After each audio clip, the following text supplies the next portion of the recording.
Sa viral video na ito nakuha ni Ian Santos, makikita ang dalawang bus na tila nagkakarerahan sa bus lane sa EDSA Ayala. Maya-maya, inararo ng Joanna Jesh bus ang mga plastic barrier na tumilapon sa kabilang lane.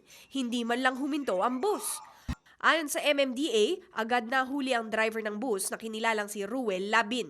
10 plastic barrier ang nasira ng driver. Bawat isang barrier nagkakahalaga ng 3,500 pesos.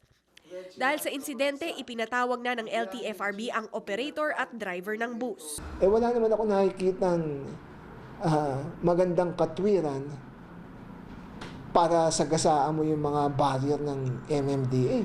Kitang-kita yung recklessness niya dyan. Tapos, damage to the property of the government. Paano na lang kung tao yun mga yon?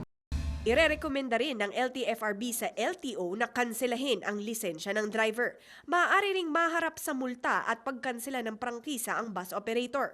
Sana yung operator magkusa na siya na dalhin niya yung driver niya dahil siya ang pumili doon sa driver. Of course, responsibilidad niya. Sa kabila naman ng insidenteng ito, sinabi ng MMDA na mananatili ang mga plastic barriers sa EDSA.